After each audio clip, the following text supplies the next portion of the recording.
News when you want it with Bloomberg News Now. I'm Monica Ricks. SNAP benefits run out for more than 40 million Americans today, and President Trump says he doesn't want them to go hungry, but he does want clarity on rulings from two federal judges who say his administration's decision to suspend benefits during the government shutdown is likely unlawful.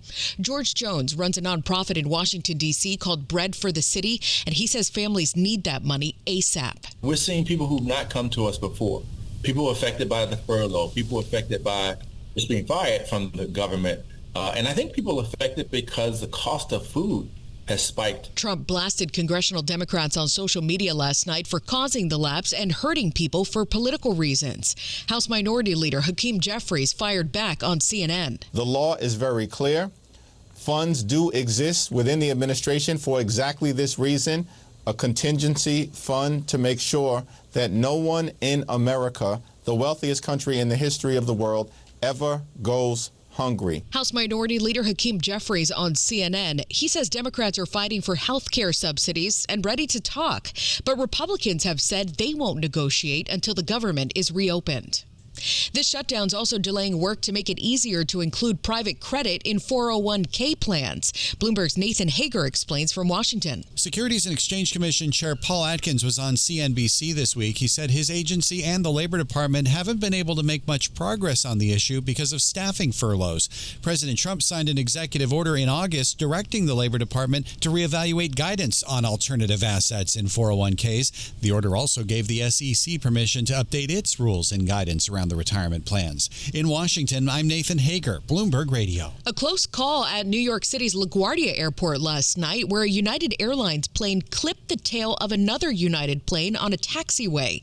No one was hurt, but the incident comes amid critical staffing shortages during the government shutdown. Thousands of air traffic controllers and TSA agents have been working for a month now without pay.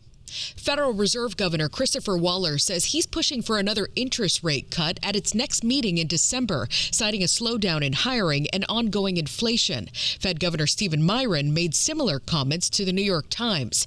The central bank cut its benchmark rate by a quarter percentage point this week, its second cut in a row.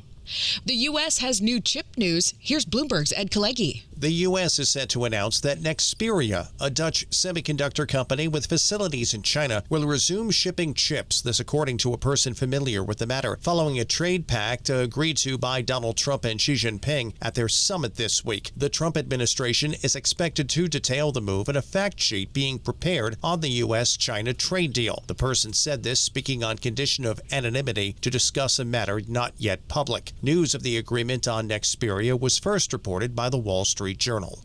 Ed Kalegi, Bloomberg Radio. Shares of NVIDIA dipped Friday as the company's CEO hung its hopes on selling more of its chips to China. Jensen Huang says no decisions have been made, and NVIDIA hasn't applied for Washington's permission yet to sell to China, which is required under export controls. Meantime, trade talks are not expected to restart between the U.S. and Canada anytime soon, despite an apology from Canada's Prime Minister Mark Carney over its anti-tariff ad.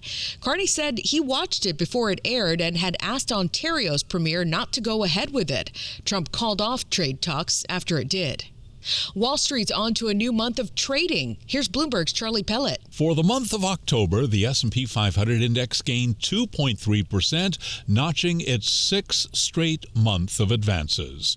Emily Rowland is co-chief investment strategist at Manulife Investment Management. It seems like nothing can stop this market, and you just don't want to get in the way of it. This week, the S&P and Dow were up 0.7%, while NASDAQ was up 2.2%. In New York, Charlie Pellett, Bloomberg Radio. Brooks Running is planning a major expansion in China now, with plans to open 30 stores by 2027. The company's boosted sales through gains in Asia and Latin America and expects the running boom to continue despite planned price hikes due to tariffs. Humanitarian aid is now flowing into Jamaica following a devastating hit from Hurricane Melissa. Sadia Brown says it's chaos. There is no water there. There is no light. You cannot make connections. There is no connection, no phone calls, no internet. Your family, your loved ones cannot reach you. The Category 5 storm's being blamed for at least 19 deaths in Jamaica and at least 30 in Haiti. Officials say it's one of the most powerful storms to ever hit the Caribbean. YouTube's firing back at Disney for pulling its channels from its TV service this week, calling its carriage talks unnecessarily aggressive and assertive. That's according to Deadline, which said ESPN accused YouTube of trying to devalue its content. Subscribers are now missing ABC and ESPN content during the outage, including college football games today, as well as the NFL, NHL, and NBA. And that's news when you want it with Bloomberg News Now. I'm Monica Ricks, and this is Bloomberg.